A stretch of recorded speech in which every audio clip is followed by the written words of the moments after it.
This video is brought to you by Mubi. Get a whole month free at mubi.com/docinema. How long do the characters stay in your head? Do they ever leave? Method acting. Actors pushing themselves to the extremes in the name of cinema. It's an infamous technique that has been talked about a lot. Some say it's pretentious and unnecessary, others think it's the best way to embody a realistic character. Many legendary actors have tried their hands at it, from Robert De Niro, who actually became a taxi driver to prepare for his role, You talking to me? to Joaquin Phoenix starving himself for the Joker, and Daniel Day-Lewis putting himself in complete solitary confinement. In fact, 65% of actors winning an Oscar for their performances have been using this extreme technique. And it made me question, what is method acting exactly, and why has it become so popular? Hey! Lay your palm flat on that tabletop! Method acting started in 1909 with a man called Konstantin Stanislavski. His approach, titled the Stanislavski system, encouraged actors to dig into their personal experiences to understand their characters. The main goal of this approach was to find some sort of emotional truth by focusing on psychological realism. In the 1950s, however, the technique got its name that we know it by today and was called the method by the American theater director Lee Strasberg. His students included none other than Marlon Brando and Anne Bancroft, who became icons of the method acting technique. I'm gonna make him an offer he can't refuse. Now, there's a few ways to achieve the infamous method. The most popular ones are extreme physical transformations like massively gaining or losing weight, but also changing living environments like complete isolation for long periods of time, and sometimes even mimicking animal-like exercises, like actor Joaquin Phoenix, who studied trapped animals for his role in The Master to mimic their restricted body movements. It's safe to say actors often take the method to extremes. Of course, the goal for these actors is to recall similar experiences to their characters.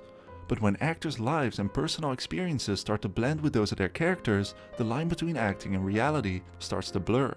So to a certain extent, it's not entirely acting anymore, but a way of actually becoming the character.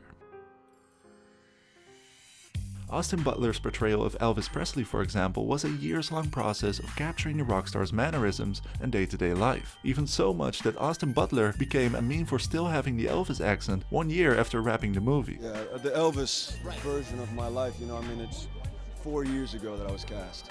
Even more so, Joaquin Phoenix's portrayal of country star Johnny Cash in Walk the Line not only copied Cash's musical talents, but also his addictions, causing Joaquin to check into rehab to prevent himself from going down the wrong path. Phoenix is one of those actors who has taken his role a bit too seriously from time to time.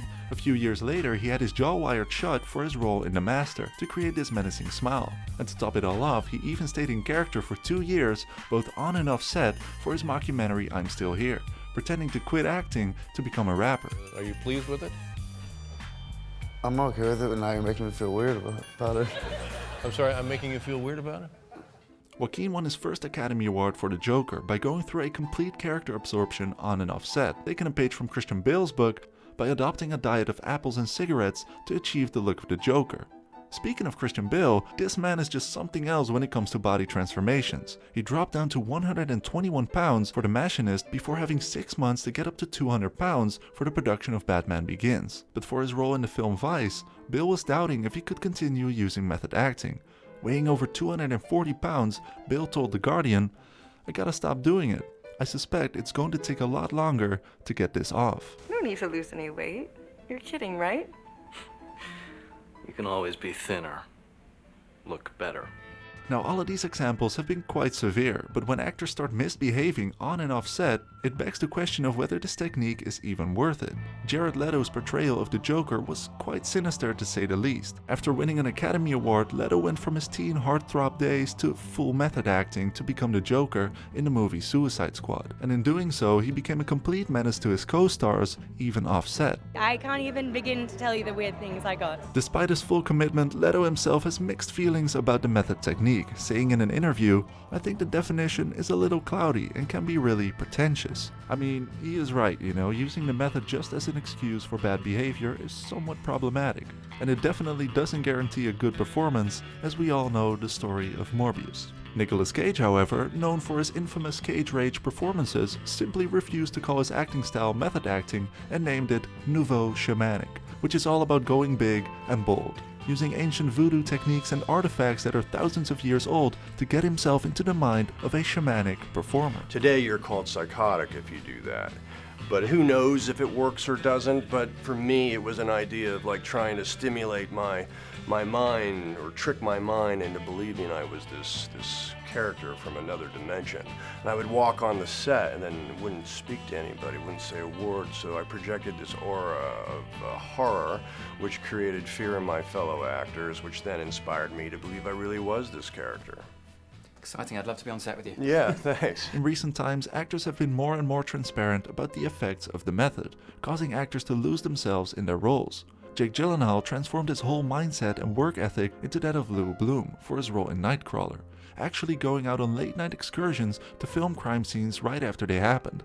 He would run 50 miles to the set every day and would not eat in order to look like a hungry coyote.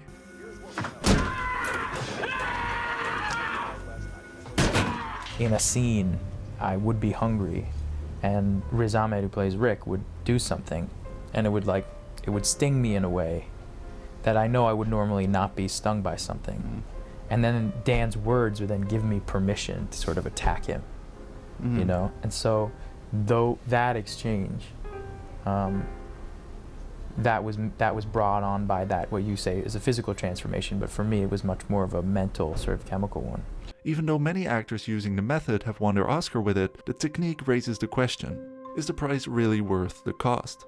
Like Jake said, the method can be used with great success, but it often comes at a physical and psychological cost. Method acting is not for the faint of heart. A mixture of courage and perhaps insanity is needed.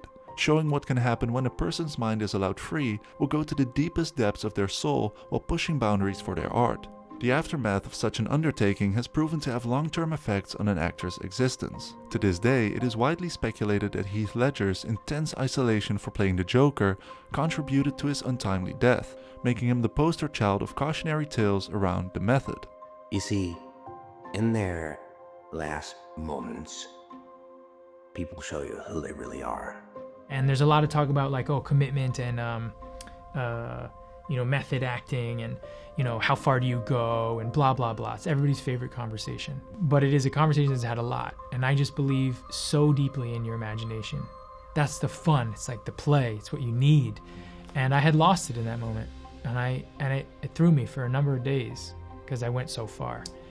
And I just realized that that's not acting to me anymore. Method acting is pretty intense, and as I said, not for the faint-hearted. And while it has delivered some of cinema's most iconic performances, it has also pushed actors to their limits, sometimes with dangerous consequences. So, is method acting a dying art? I doubt it, but one thing is for sure, there is no method without madness.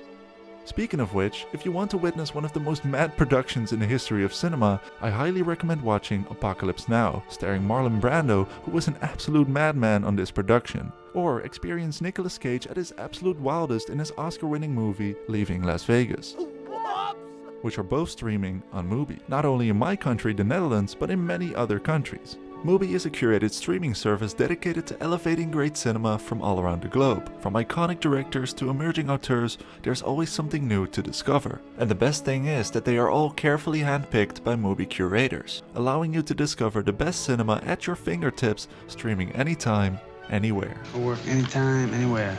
We work Jewish holidays? Anytime, anywhere. You can try Mubi free for 30 days at mubi.com/docinema. That's mubi.com/docinema for an entire month of great cinema for free.